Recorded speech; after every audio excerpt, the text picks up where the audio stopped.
दोस्तों, इस देश के विपक्ष के बड़े बड़े नेता, सांसद और विधायक जब ईडी सीबीआई के डर से लाइन लगा करके बीजेपी में शामिल हो रहे थे, तब एक 20-22 साल के लड़के ने मोदी सरकार के सामने ऐसी दीवार खड़ी कर दी जिसे भेद पाना अब सत्ता की बस की बात नहीं रही।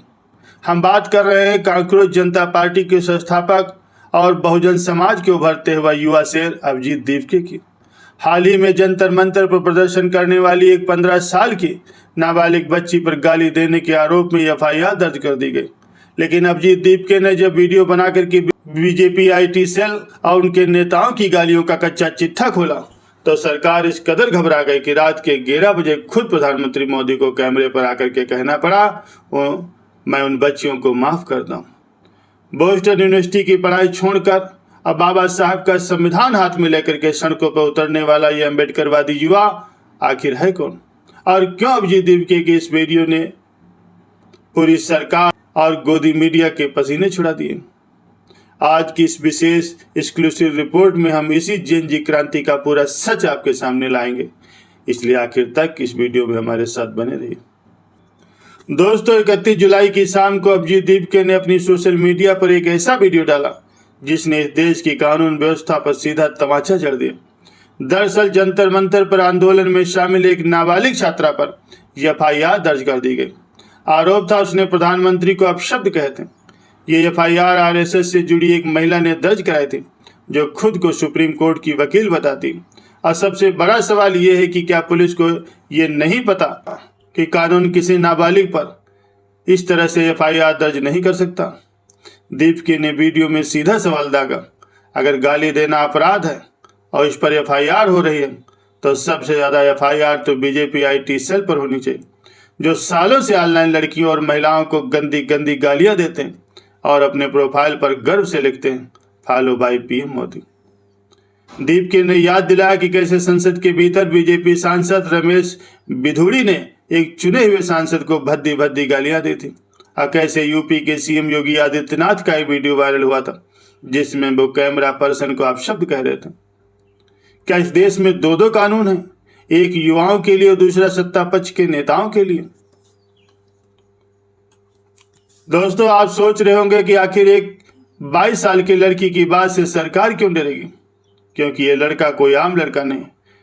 इसके अकेले के इंस्टाग्राम पर 5 मिलियन फॉलोवर्स हैं और इसकी पार्टी सीजेपी के पेज पर 26 मिलियन से ज़्यादा।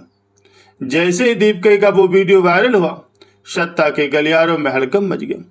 सरकार को समझ आ गया कि अगर इस 15 साल की बच्ची को जेल में डाल दिया गया तो पूरा देश सड़कों पर आ जाएगा। और उसी खौफ का नतीजा था कि ठीक रात के 11 बजे प्रधानमंत्री नरेंद्र मोदी का एक वीडियो आता और जिसमें वो कहते हैं कि बच्चियों ने मेरी माँ को गंदी गंदी गालियाँ दी, हम दुखी हैं लेकिन मैं उन्हें माफ करता हूँ। सोचिए, एक जेन जी लड़के ने देश के प्रधानमंत्री को रात के अंधेरे में वीडियो बनाने पर मजबूर कर दिया। अब देश ये पूछ रहा है कि आखिर अभिजीत दीपके है कौन। अभिजीत एक आम भारतीय जेन जी है जिन्होंने इंटर की पढ़ाई यहीं भारत से की है और उसके बाद बोस्टन यूनिवर्सिटी में पढ़ने गया। जब देश के सुप्रीम कोर्ट से युवाओं के लिए कांकरों जैसा शब्द इस्तेमाल हुआ तो इस बहुजन और अम्बेडकरवादी लड़के का खून खोल उठा। उसने कांकरों जनता पार्टी बनाई और बोस्टन की पढ़ाई छोड़ी और सीधे दिल्ली के जंतर मंतर पर आकर के बैठ गया। दीपके ने कभी झूठ नहीं बोला। उसने कहा, मुझे माइग्रेन है, मैं भूखा रहूंगा तो मर जाऊंगा, मैं कोई जेम्स बॉन्ड नहीं हूं। लेकिन जब सोनम वांगचुक को डिटेन किया गया तो यही लड़का भूख हड़ताल पर भी बैठा। अभिजीत ने कभी अपना बहुजन और अम्बेडकरवादी होना नहीं छिपाया। उसने छाती ठोक करके कहा वो जय भीम बोलता है और उसी सच्चाई ने देश के दलितों, पिछड़ों, आदिवासियों और किसानों को उसका दीवाना बना दिया। जब भीम आर्मी चीफ चंद्रशेखर आजाद दीपके से मिलने जंतर मंतर पहुंचे तो सड़कों पर जो जनसैलाब उमड़ा, उसने बता दिया कि बहुजन समाज को एक पढ़ा लिखा अंग्रेजी बोलने वाला तार्किक और निडर युवा नेता मिल चुका है। खुद सरकार के सामाजिक न्याय मंत्री रामदास अठावले ने संसद में कहा, अभिजीत दीपके हमारे समाज का और एक शानदार युवा। दोस्तों, जब सरकार किसी को सीधे नहीं डरा पाती तो उसके परिवार को निशाना बनाती है। गोदी मीडिया जो कल तक इस लड़के को सोशल मीडिया की उपज बता रहा था, आज उसके इंटरव्यू के लिए गिड़गिड़ा रहा। लेकिन दीपके ने किसी भी बिकाऊ चैनल को इंटरव्यू नहीं दिया। बौखलाई सरकार के समर्थकों ने जब दीपके के परिवार को टारगेट करना शुरू कर दिया, तब तिवारी नाम के एक्टिविस्ट ने मांग की कि दीपके की आमदनी की जांच होनी चाहिए। उसका कहना है कि जिसके पिता 65,000 रुपये कमाते थे वो विदेश पढ़ने कैसे चला गया। क्या एक बहुजन समाज या आम आदमी का बच्चा लोन लेकर विदेश नहीं पढ़ने जा सकता? क्या इस देश में बहुजन होना आसान है? अभिजीत दीपके वो लड़का है जो बेखौफ होकर के कहता है कि चुनाव आयोग और न्यायपालिका की साख खत्म हो रही। वो डंके की चोट पर कहता है कि इस देश को कब तक आप धर्म के नाम पर चलाएंगे? धर्म के नाम पर रोजगार नहीं मिलता। दीपके के यही तार्किक सवाल आज इस पूरे सिस्टम को चुभ रहे हैं। दोस्तों, जरा विचार कीजिए, इसी देश में जननायक कर्पूरी ठाकुर जी को उनकी मां को गालियां दी गई। लालू यादव को कहा गया जाकर अपनी भैंस चराओ। क्या वो जात सूचक गालियां और अपमान नहीं था? पिछले 12 सालों से किस पार्टी का IT सेल सबसे ज्यादा जहर और गालियां उगल रहा है, ये किसी से छिपा नहीं।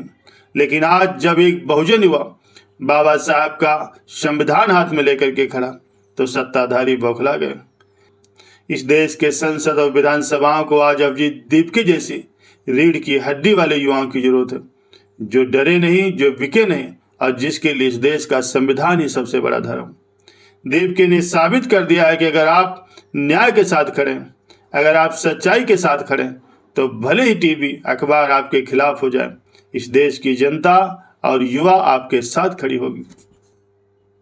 दोस्तों, 15 साल की एक बच्ची को जेल जाने से बचाने के लिए अभिजीत दीपके ने जो लड़ाई लड़ी, उसने इस देश के तानाशाही तंत्र को उसकी औकात दिखा दी। जब देश के बड़े बड़े पत्रकार और नेता चुप हो गए थे, तब एक जंजी ने बता दिया कि डर के आगे जीत है। अभिजीत दीपके इस देश के लिए एक ऐसा नायाब हीरा जिसने लोकतंत्र के असल मायने फिर से जिंदा करके रख दी। इस पूरे घटनाक्रम पर आपकी क्या राय? क्या आपको लगता है कि संसद में आज अभिजीत दीपके जैसे पढ़े लिखे और बेखौफ युवाओं की जरूरत है? और क्या गाली देने वाले बीजेपी IT सेल पर भी FIR होनी चाहिए? हमें अपनी बेबाक राय कमेंट बॉक्स में जरूर लिखकर बताएं। आज की इस जबीनी रिपोर्ट में बस इतना ही। सच्ची, निडर, निष्पक्ष पत्रकारिता को सपोर्ट करने के लिए हमारे इस वीडियो को ज़्यादा से ज़्यादा लोगों तक शेयर करें, इसे लाइक करें और हमारे इस चैनल को फॉलो करना ना भूलें। नमस्कार, जय भीम, जय हिंद।